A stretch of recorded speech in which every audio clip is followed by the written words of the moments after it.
Madam आवाज नहीं आ रहा।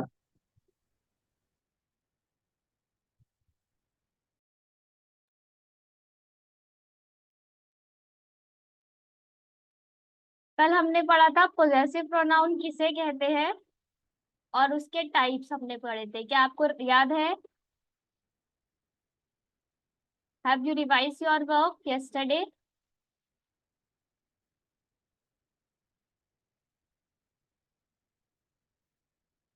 चलिए आज हम देखते हैं आगे वाले प्रोनाउंस। हमने पर्सनल प्रोनाउन कंप्लीट कर लिया है, पोजेसिव प्रोनाउन कंप्लीट कर लिया है, रिफ्लेक्सिव प्रोनाउन कंप्लीट कर लिया है। रिफ्लेक्सिव प्रोनाउन कल मैंने क्या बताया था, बताइए।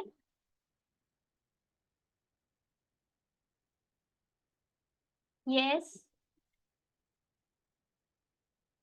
रिफ्लेक्सिव प्रोनाउन में कल हमने क्या पढ़ा था?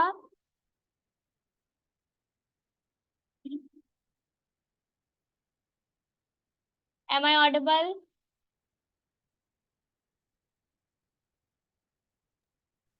Yes. Am I audible everyone? Yes. Yes ma'am. Okay. Reflexive yes pronoun ma'am. हमने देखा था कि जब सब्जेक्ट और ऑब्जेक्ट एक ही के लिए, जैसे कि I do it my self, he completed this work himself. Okay, कल हमने ये पढ़ा था। Is it clear?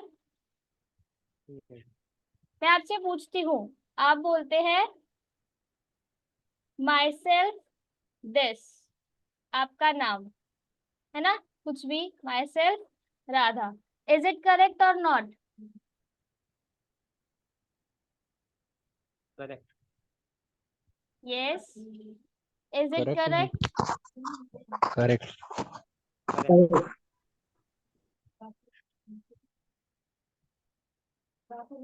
क्या ये सही है? यस। यस। इट्स रॉन्ग, ये गलत है। आप रिफ्लेक्सिव प्रोनाउन का यूज डायरेक्ट नहीं कर सकते हैं, ठीक है? रिफ्लेक्सिव प्रोनाउन डायरेक्ट यूज नहीं होगा माई सेल्फ राधा, जब तक कि इसके आगे कोई नाउन या फिर प्रोनाउन यूज ना हो। आप इसे ऐसे यूज कर सकते हैं, I myself. Okay, myself से आप कभी भी अपना इंट्रोडक्शन स्टार्ट नहीं करेंगे, इट इज रॉन्ग। ये ओके। रिफ्लेक्सिव प्रोनाउन के अगेंस्ट है, क्योंकि आप जब भी रिफ्लेक्सिव प्रोनाउन का यूज करते हैं तो उससे पहले आपका नाउन होना चाहिए, अगर आप ऐसे यूज करते हैं तो। Okay, okay. I my self did this work. Okay, is it clear everyone? आप माई सेल्फ का, हिमसेल्फ का यूज विदाउट सब्जेक्ट के नहीं करेंगे डायरेक्टली। तो अगर कभी भी आप अपना इंट्रोडक्शन माई सेल्फ से स्टार्ट करते हैं, it is wrong and informal. You can say I am Radha और my name is Radha. Is it clear? Yes. कल हमने देखा था distributive pronoun either and neither. Either का यूज होता है आपका कंपैरिजन बिटवीन टू, है ना, जब आप दो में से किसी एक, जब दो में से किसी एक को चूज करना होता है, आइदर दिस और दिस। और नाइदर का यूज करते हैं हम ना तो ये और ना तो ये।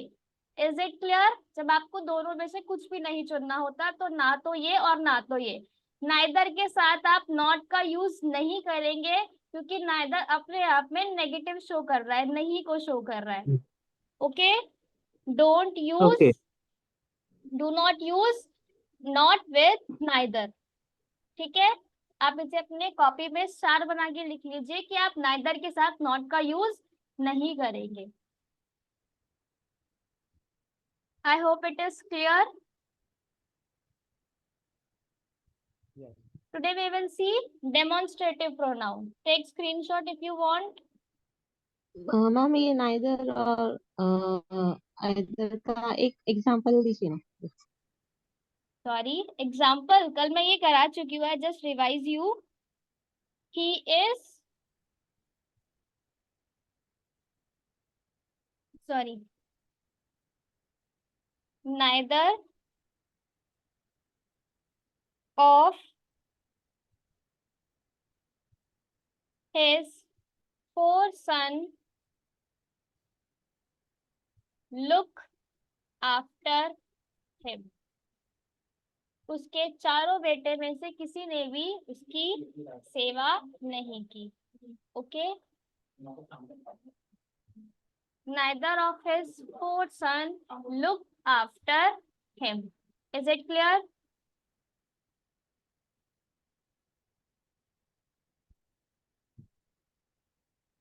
Yes, ma'am. Yes. Let's start demonstrative pronoun. Demonstrative pronoun आप सभी को पता है, हम ये एडजेक्टिव में पढ़ चुके हैं. डेमोन्स्ट्रेटिव किसे कहते हैं? जब आप किसी की तरफ इशारा करते हैं. ठीक है, this, that, these and those. This singular के लिए, दैट प्लूरल के लिए, दैट सिंगुलर के लिए जब वो दूर होता है तो, दीज प्लूरल के लिए जब वो पास होते हैं, दोज प्लूरल के लिए जब वो दूर होते हैं. ठीक है, this and that use with singular.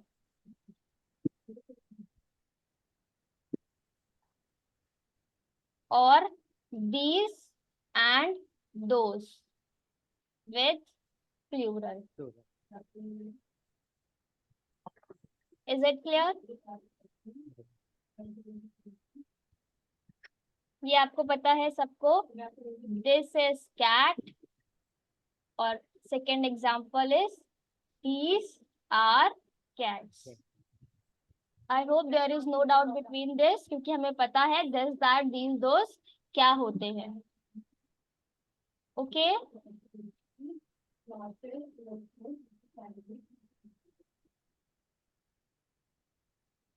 चलिए अब हम एक रूल देख लेते हैं.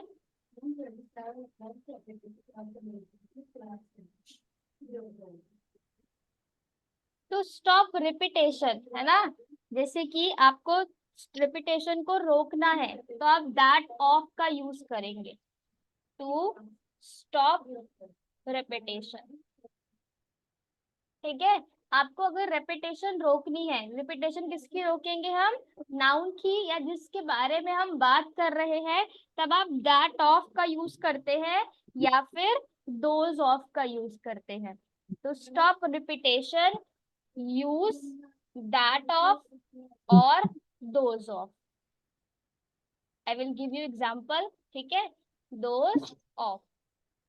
ठीक है, तो stop repetition, use that of और those of. Is it clear? जैसे कोई वर्ड आपका बार बार ही आ रहा है, क्लाइमेट का मैं एग्जांपल देती हूँ, तो आप अगर उसको दैट ऑफ बोलेंगे तो वो आपका समझ आएगा. जैसे कि the climate of Pune, the climate of Pune is better than that of Mumbai. ठीक है, तो मैंने the climate of Pune is better than that of Mumbai. तो अगर मैं इसको ऐसे बोलूं, the climate of Pune is better then climate of Mumbai, है ना, तो यहाँ पे मैंने दैट ऑफ की क्लाइमेट की जगह पर क्या यूज कर लिया है? दैट ऑफ यूज कर लिया है. Is it clear? Yes. समझ गए आप सभी कि अगर आपको रिपीटेशन रोकना है किसी चीज का तो आप दैट ऑफ यूज कर सकते हैं या फिर दोज ऑफ यूज कर सकते हैं. The climate of Pune is better than that of Mumbai. Okay, take screenshot.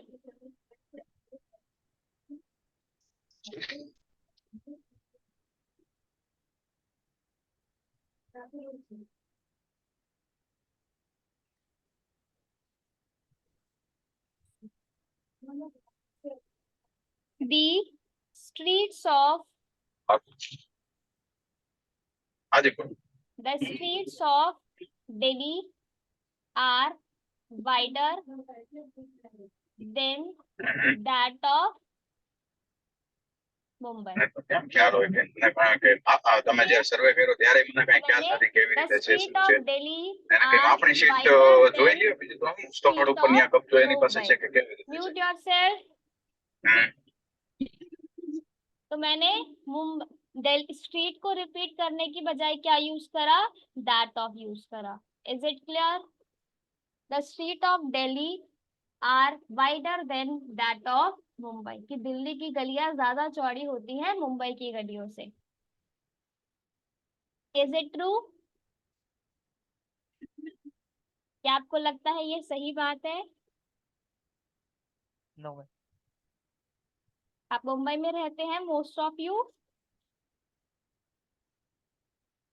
नहीं. चलिए, आई डिलीट इट. अब हम दूसरा रूल देखते हैं, रूल नंबर 2.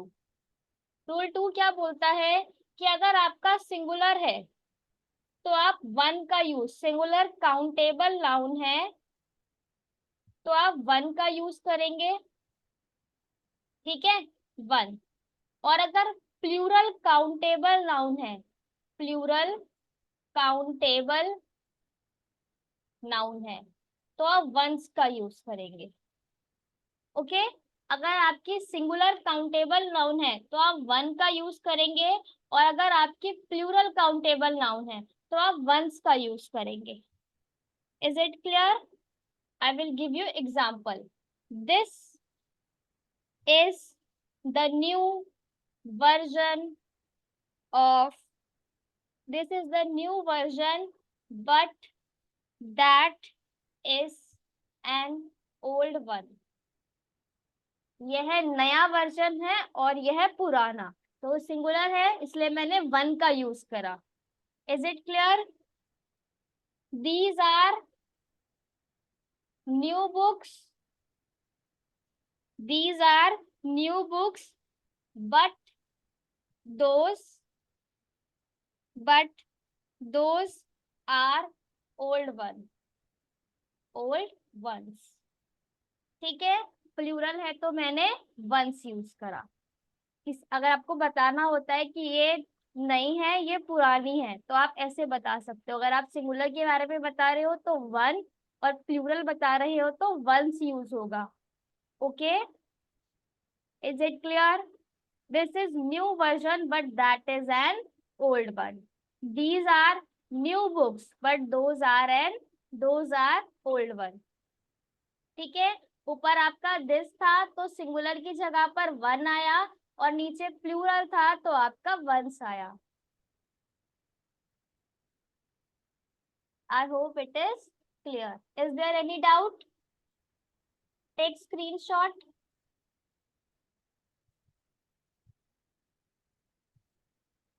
Take screenshot.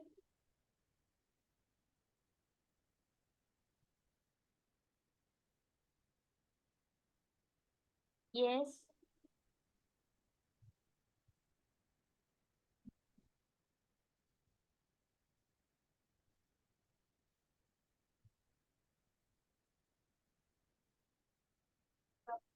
चलिए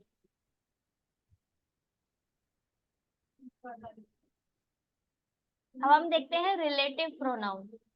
relative pronoun.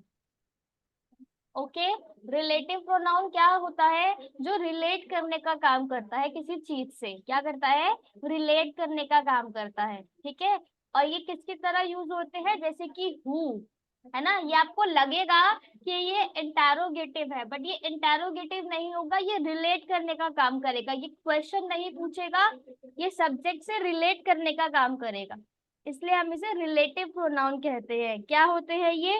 Who, which, that. ठीक है, ऐसे करके आपके कुछ वर्ड्स होंगे जो आपके क्वेश्चन की तरह नहीं, जैसे कि दैट है तो दैट यहाँ पे डेमोन्स्ट्रेशन को शो नहीं करेगा, कोई इशारा नहीं करेगा, वो रिलेट करने का काम करेगा. रिलेट से आप मेरा मतलब समझ गए कि उसको जोड़ने का काम करेगा एक तरीके से. Is it clear? Yes ma'am. What, why, ठीक है, ये सब आपके रिलेट करने के काम करेंगे यहाँ पर, ना कि क्वेश्चन पूछने के। रिमेम्बर दैट एवरीवन, यहाँ पर क्वेश्चन नहीं पूछा जाएगा। अगर आपका who, which, what, why use हो रहा है तो वो क्वेश्चन नहीं पूछेगा, वो रिलेट करेगा। ठीक है, हु जिसका, विच कौन सा, ऐसे करके आप यूज करेंगे इसे। आई विल गिव यू एग्जाम्पल। तो रिलेटिव प्रोनाउन क्या होते हैं? वो जो सब्जेक्ट को रिलेट करने का काम करते हैं उसके आगे ऑब्जेक्ट से, ठीक है, या फिर आगे वाले सेंटेंस से वो उसको रिलेट करने का काम करते हैं, that is relative pronoun.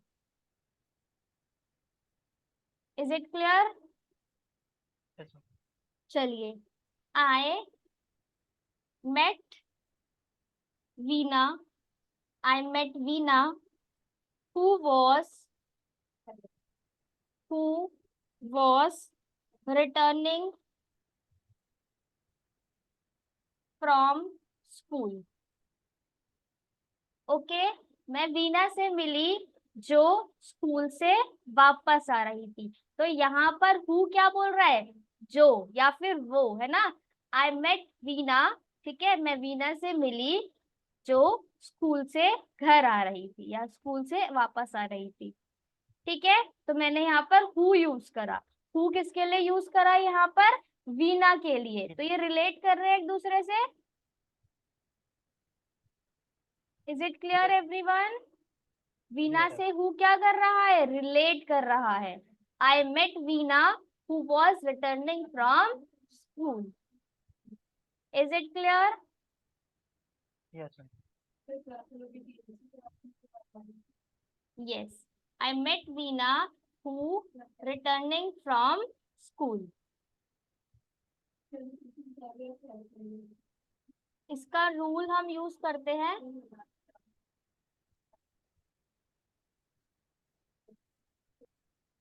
Rule 1, ठीक है, आपका रिलेटिव प्रोनाउन सबऑर्डिनेटिव क्लोज के साथ यूज होगा। ठीक है, यूज विथ सब ऑर्डिनेटिव क्लॉज। ठीक है, सबऑर्डिनेटिव क्लॉजेस के साथ ये यूज होगा। ठीक है, और कौन से मेनली यूज होंगे? हु, विच, दैट, मेनली ये वाले यूज होंगे आपके। Okay, who, which, that.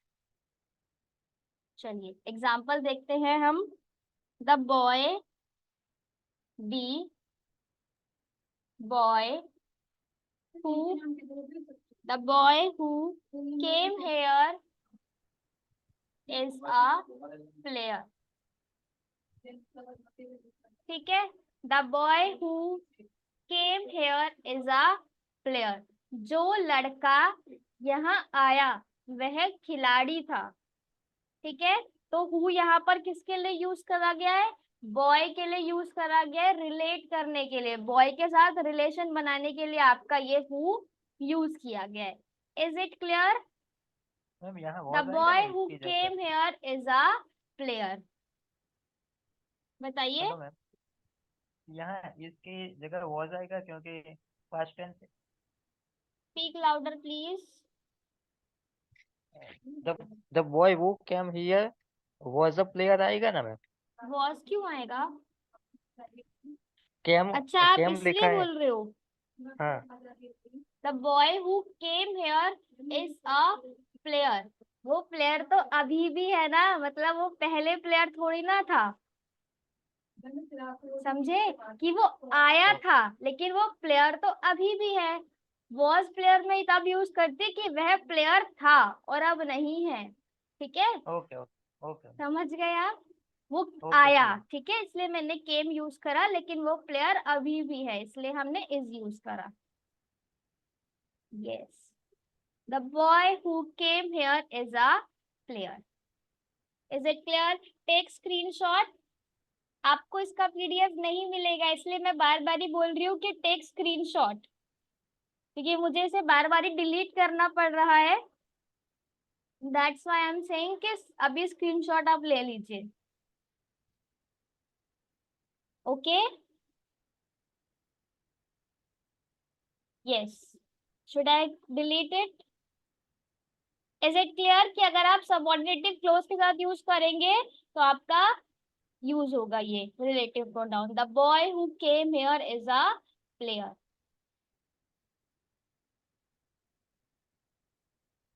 चलिए,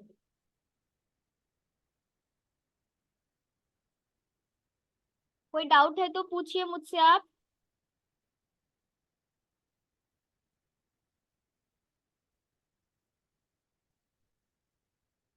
अगर आप एंड से कोई दो शब्द जोड़ते हैं, ठीक है, अगर आप यहाँ पर एंड से कोई दो शब्द जोड़ते हैं तो उसे एंटीसिडॉन कहते हैं। क्या कहते हैं? एंटीसिडेंट्स। एंटीसिडेंट्स क्या कहते हैं? हम उसे एंटीसिडेंट्स कहते हैं। अगर आप एंड से जोड़कर कोई दो शब्दों को जोड़ते हैं, कोई दो सेंटेंस को जोड़ते हैं एंड से, तो उसे एंटीसिडेंट्स कहते हैं। और यहाँ पर एंटीसिडेंट्स में से एक आपका लिविंग और एक नॉन लिविंग या फिर एनिमल होना चाहिए।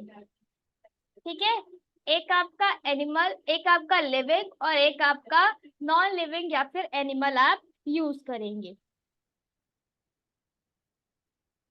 ओके, एंटीसीडेंट में आपका एक living that is human being and another is, एक जो होगा वो आपका नॉन लिविंग या फिर कोई ऑब्जेक्ट होगा।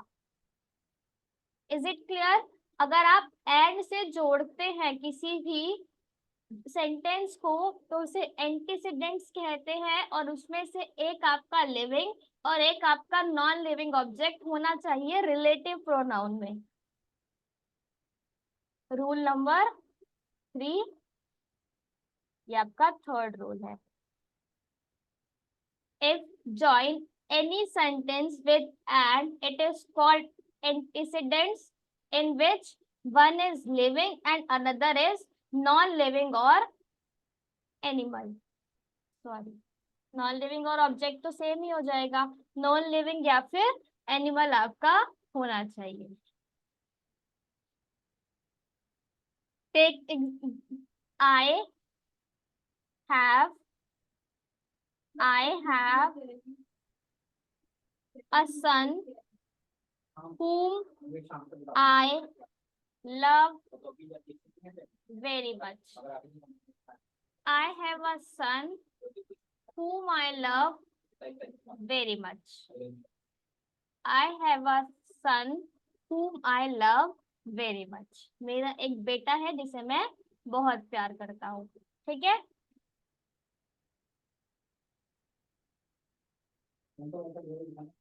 son is living and love is non-living.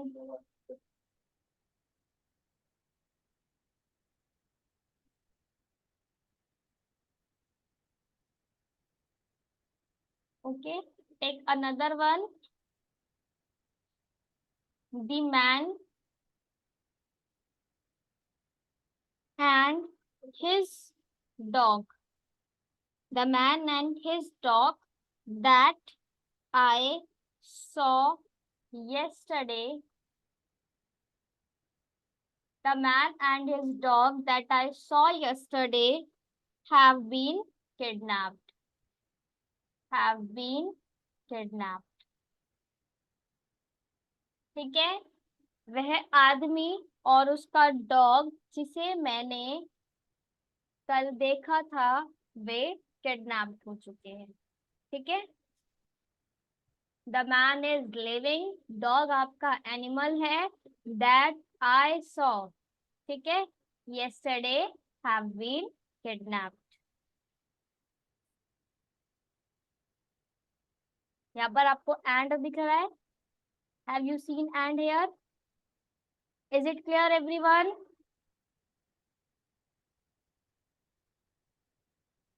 बताइए, is there any doubt?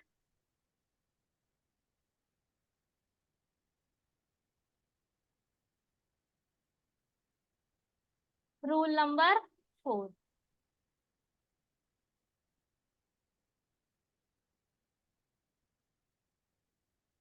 Use that with superlative degree. आपको दैट के साथ क्या यूज करना है, मतलब अगर आपको सुपरलेटिव डिग्री दिखती है तो आपको दैट यूज करना है। ठीक है, जैसे कि mister Mohan is the most labours. Labours मतलब यस, या हम इंटेलिजेंट लिख देते हैं। इंटेलिजेंट मतलब मेहनती कह सकते हैं लेबरस को। The mister Mohan is the most intelligent then most intelligent men that of that I have ever seen। ठीक है, मिस्टर मोहन इतने मेहनती इंसान हैं जितना मैंने आज तक देखा है। मतलब आज तक मैंने जितने लोग देखे उनमें से मिस्टर मोहन सबसे ज्यादा मेहनती है, इंटेलिजेंट है। आप कुछ भी यूज कर सकते हो, smart, creative. Mr. Mohan is the most intelligent man that I ever have ever seen। I have ever seen। तो यहाँ पर हमने क्या यूज करा है, that यूज करा है। Is it clear? Yes ma'am. Mr. Mohan is the most intelligent man। तो जब भी आप सुपरलेटिव डिग्री देखेंगे, सुपरलेटिव डिग्री क्या है, मोस्ट इंटेलिजेंट। ठीक है, सुपरलेटिव डिग्री क्या है यहाँ पर, most intelligent. Take screenshot.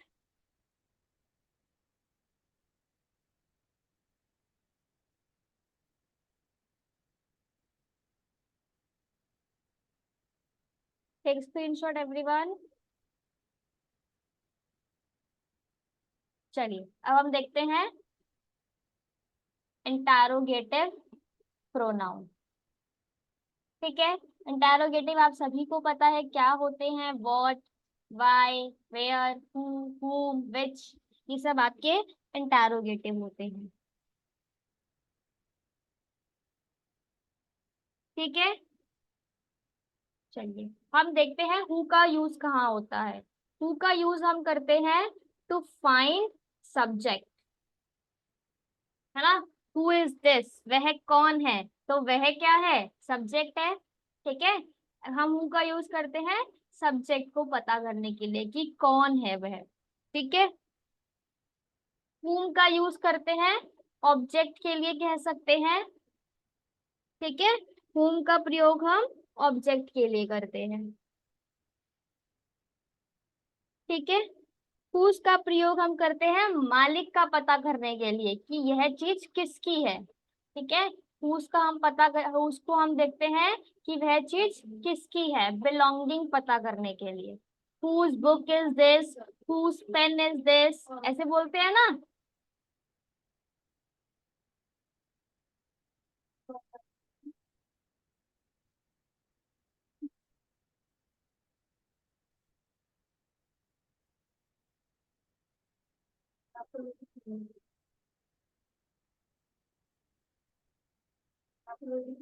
Is there doubt? जैसे कि आप इसमें कंफ्यूज होंगे, हूम का मेरा मतलब ऑब्जेक्ट यहाँ पे नॉन लिविंग नहीं है। ऑब्जेक्ट जो सेंटेंस का ऑब्जेक्ट होता है, सेंटेंस में तीन चीजें होती हैं, सब्जेक्ट, वर्ब एंड ऑब्जेक्ट। तो उसका ये ऑब्जेक्ट है। जैसे मैं बोलती हूँ whom you have invited, whom has he invited, whom has he invited, उसने किसे बुलाया है। तो इसका आंसर कैसे देंगे हम, he has invited mister Gupta. ठीक है, तो हमें यहाँ पर क्या पता लगा, ऑब्जेक्ट पता लगा कि उसने किसको बुलाया है, मिस्टर गुप्ता को बुलाया है। Is it clear? समझ गए आप? इसका एग्जाम्पल भी मैं आपको दे देती हूँ। Who is playing. ठीक है, तो इसका आंसर आप कैसे देंगे, राम इज प्लेइंग। ठीक है, तो हमें किसका पता लगा? सब्जेक्ट का पता लगा। राम क्या है यहाँ पर? सब्जेक्ट के तौर पर आ गया कि कौन खेल रहा है, राम खेल रहा है। और whom किसके लिए यूज करते हैं? ऑब्जेक्ट पता लगाने के लिए। whom has he invited, उसने किसको बुलाया? उसने मिस्टर गुप्ता को बुलाया। ठीक है, whose का हम यूज करते हैं बिलोंगिंग पता करने के लिए। क्या पता करने के लिए? बिलोंगिंग, कि वह चीज किसकी है। whose book is this, whose pencil is this, whose house is this, whose book is this, यह किसकी पुस्तक है। यहाँ इसके पीछे आप क्या लगाएंगे? क्वेश्चन मार्क जरूर लगाएंगे। Is there any doubt? समझ गए आप इंटेरोगेटिव का कैसे यूज करा हमने? Yes ma'am, clear.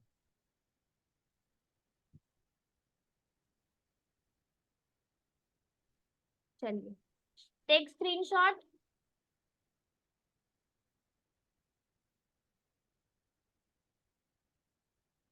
ये हमने रूल नंबर 1 देखा। रूल नंबर 2 क्या है आपका? कि आप क्या करेंगे? प्रेपोजिशन के साथ हु का यूज नहीं करेंगे, whom का यूज करेंगे। ठीक है, अगर आपकी प्रेपोजिशन के साथ आप किसका यूज करेंगे? whom का यूज करेंगे, who का यूज नहीं करेंगे। ठीक है, अगर आपकी प्रेपोजिशन है तो आप किसका यूज करेंगे? whom का यूज करेंगे, ना कि who का यूज करेंगे। Is it clear? प्रेपोजिशन के साथ आप किसका यूज करेंगे? whom का यूज करेंगे। ओके, जैसे इसका एग्जांपल हम देखते हैं। बाय whom, बाय whom दी रामायण है written, by whom, by whom was the Ramayan written। क्योंकि रामायण तो लिख चुकी है इसलिए हम was यूज कर रहे हैं। किसके द्वारा रामायण लिखी गई है? by whom was the Ramayan written, तो ये क्वेश्चन है। तो प्रेपोजिशन क्या है यहाँ पर? by, तो by के साथ हम क्या यूज करेंगे? who यूज करेंगे। जबकि रामायण लिखने वाला कोई इंसान होगा, लेकिन हम who का यूज नहीं करेंगे। Don't use who। ठीक है, मैं यहाँ लिख देती हूँ, डोंट यूज who। ठीक है, who का यूज आप नहीं करेंगे। किसका यूज करेंगे? whom का यूज करेंगे।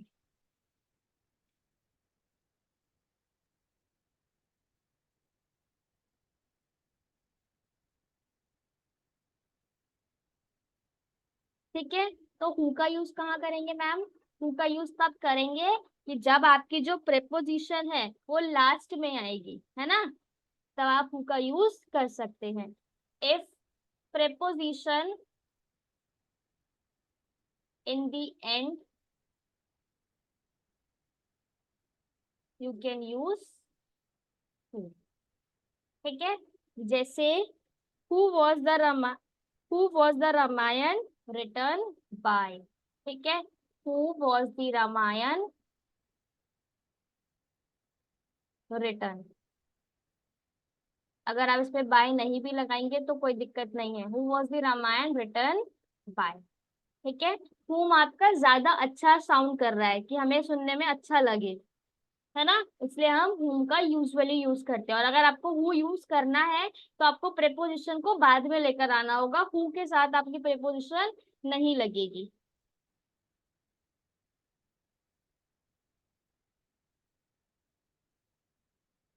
ठीक है, जैसे हम एक और चीज यूज कर सकते हैं, who are you. Who are you, हम ऐसे बोलते हैं ना, तुम कौन हो, तो ये बिल्कुल सही है।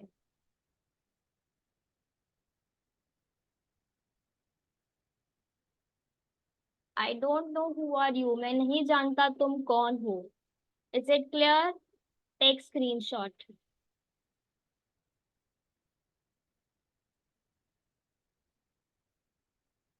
विच भी मैं आपको यही बता देती हूँ। विच का यूज करते हैं जब आपको दोनों में से कोई एक चुनना होता है। Which one do you like the most, तुम्हें कौन सा पसंद है ना। उनका यूज हम कब करते हैं, जब हमें किसी में से चॉइस करना होता है। Which one do you like the most, अगर आप मार्केट जाते हैं अपने दोस्त के साथ और वो पूछता है कि आपको कौन सा ज्यादा पसंद है ना।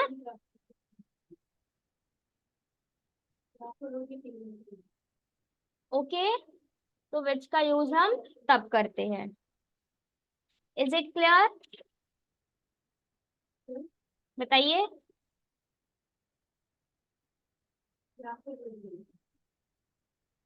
सॉरी मैम, रिपीट करेंगे yes, please, repeat. Speak louder please. Repeat कीजिए ना मैम, क्या बोला आपने? रिपीट करूं? हाँ। ओके, मैंने अभी बोला कि आप जो प्रेपोजिशन का यूज है वो आप whom के साथ करेंगे, who के साथ नहीं करेंगे। अगर by, whom या फिर कुछ भी प्रेपोजिशन पहले आती है, on, at, that, ये सब आपके प्रेपोजिशन होते हैं, तो आप उसके साथ whom यूज करेंगे, ना कि who। by whom was the Ramayan written। लेकिन अगर आप चाहते हैं who का यूज करना, तो आप प्रेपोजिशन को बाद में लेकर आइए, ठीक है। प्रेपोजिशन आपकी एंड में आएगी। Who was the Ramayana written by, ठीक है। ये साउंड अच्छा नहीं कर रहा है बट ये करेक्ट है। हु आर यू, हम ऐसे बोल सकते हैं। I don't know who are you, ठीक है, मुझे नहीं पता तुम कौन हो, तो आप ऐसे इसका यूज कर सकते हैं। एक और चीज हम देखते हैं कि विच का यूज आपका कभी भी नॉन लिविंग के साथ नहीं होगा। विच का यूज आप नॉन लिविंग के साथ नहीं करेंगे। whose का यूज, सॉरी, whose का यूज आप नॉन लिविंग के साथ नहीं करेंगे, ठीक है। whose book is this, मैंने बोला यह किसकी बुक है, तो वो जिसकी बुक है वो लिविंग पर्सन होगा, ठीक है। समझ गए आप? whose का यूज आप नॉन लिविंग के साथ नहीं करेंगे। चलिए, I clear it. I hope there is no doubt. If there any doubt, ask me quickly. No ma'am, clear. Okay. Indefinite pronoun हम देख लेते हैं। Indefinite pronoun, इनडेफिनाइट प्रोनाउन क्या होता है, जिसके बारे में पर्टिकुलर नहीं पता होता है ना। इनडेफिनाइट से आप समझते हैं ना, एक होता है डेफिनाइट और एक होता है indefinite.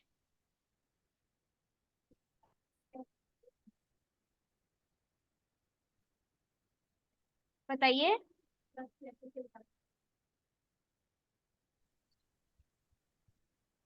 These, that, these, those. Indefinite वो तो डेमोन्स्ट्रेटिव है।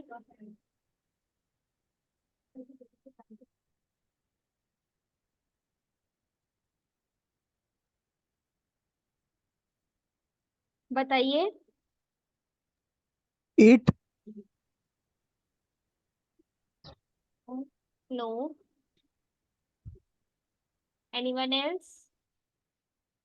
इनडेफिनाइट, डेफिनाइट से हम क्या समझते हैं, पर्टिकुलर, और इनडेफिनाइट जिसे हम पर्टिकुलर नहीं कह सकते, है ना।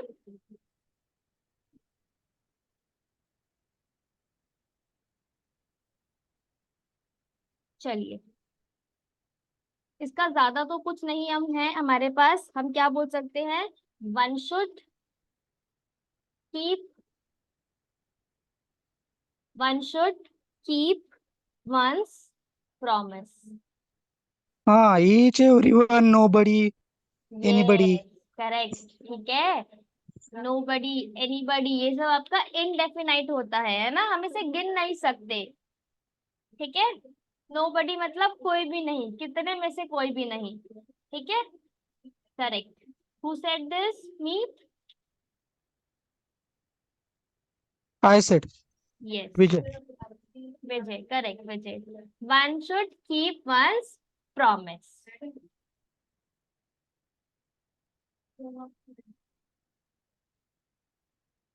Keep revising everyone every day. Okay,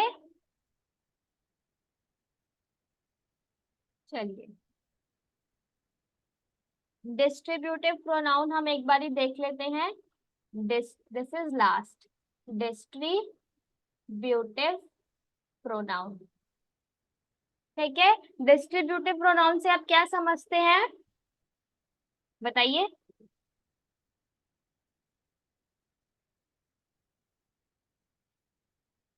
each, है ना, ईच बात जब हम किसी पर्टिकुलर के लिए बात करते हैं, ईच वन ऑफ यू,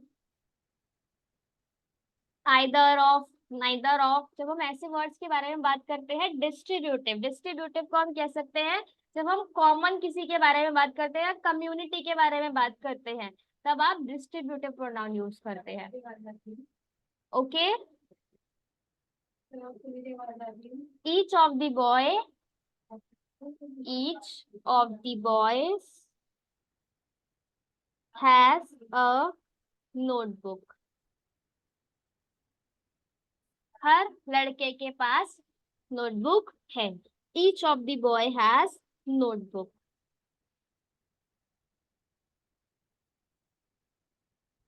ठीक है, तो ये हमारा रूल क्या है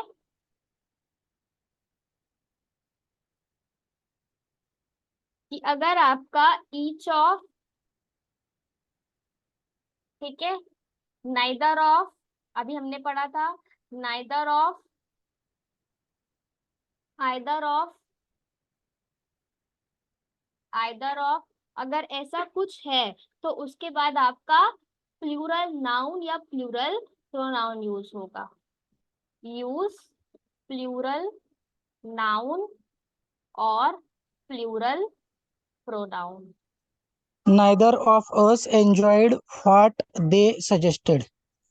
correct, what you say, neither of us Enjoyed what they suggested. enjoyed What they suggested. what they suggested। Yes. Yes correct. Neither का समझ गए ना, ईच अपने ईच यूज किसके लिए करते हैं हम, हर एक के लिए, है ना। हर एक स्टूडेंट कॉपी लाया, बट हम उसके साथ क्या यूज करेंगे, अगर आपको ऐसा दिखता है तो आप प्लूरल यूज करेंगे बाद में। ठीक है, ईच मतलब जैसे हम एक तरीके से सिंगुलर के लिए ईच मतलब हर एक, अगर हम बोलने में देखें तो ईच मतलब हर एक, तो अब आपको सिंगुलर साउंड कर रहा है, बट आप इसके साथ क्या यूज करेंगे लास्ट में, प्लूरल प्रोनाउन यूज करेंगे। Each person has special characteristics. Very good, correct, समझ गए। लेकिन अगर यहाँ पे आपके पास ईच ऑफ, नाइदर ऑफ या फिर आइदर ऑफ है, तब आप लास्ट में प्लूरल यूज करेंगे। I hope it is clear.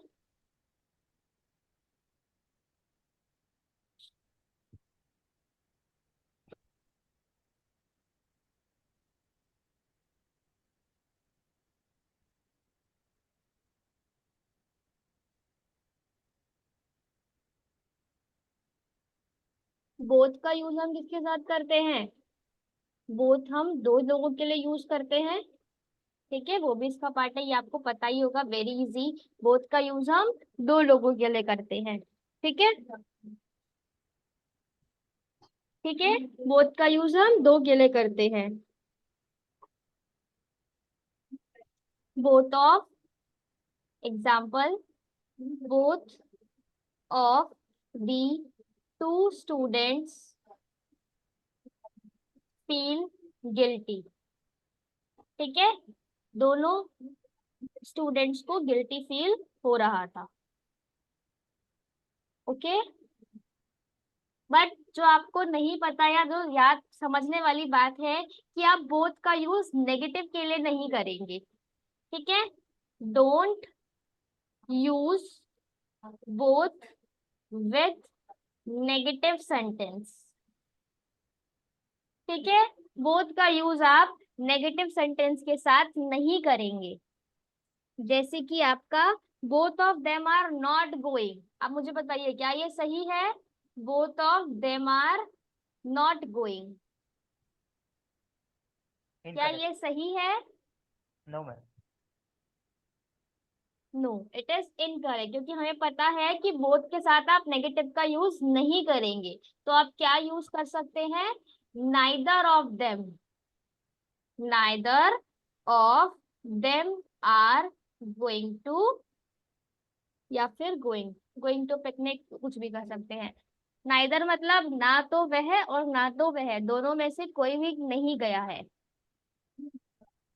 Is it clear everyone? Yes. Today your pronoun is completed. I hope there is no doubt. If there any doubt, ask me.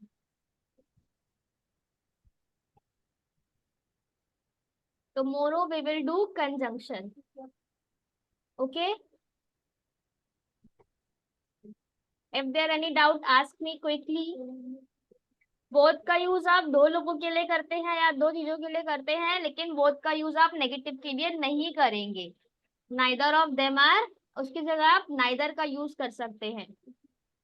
Take screenshot if you want. If there any doubt ask me.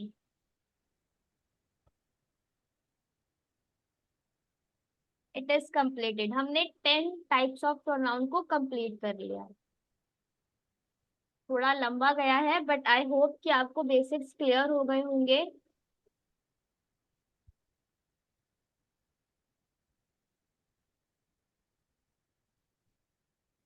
Tomorrow we will start conjunction, subordinating conjunction, connective conjunction. We will see. Ask if there any doubt.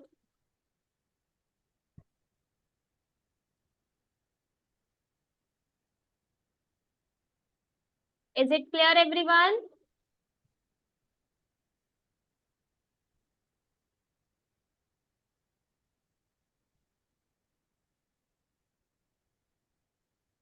Tell me quickly.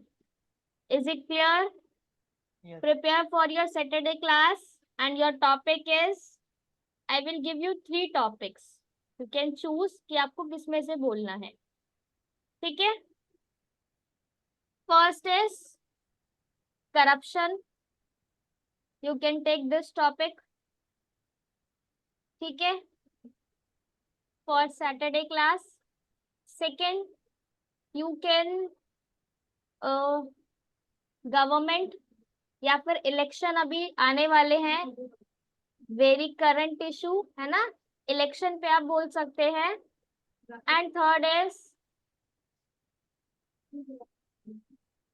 बताइए क्या दूं मैं आपके पसंद का?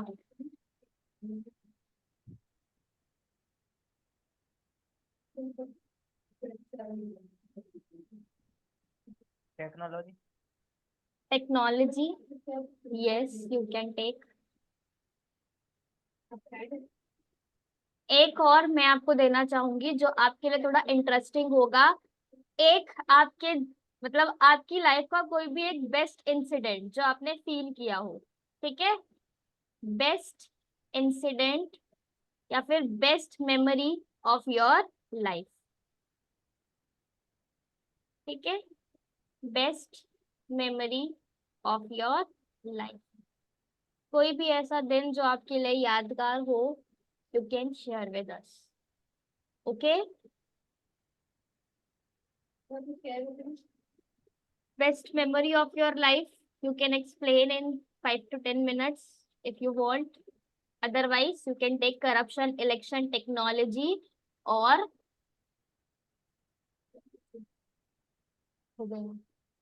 education. इन 5 topics में से आप कुछ भी कवर कर सकते हैं। 4 आपके बेसिक है, एक आपका थोड़ा क्रिएटिव है। Thank you everyone, take care, keep studying.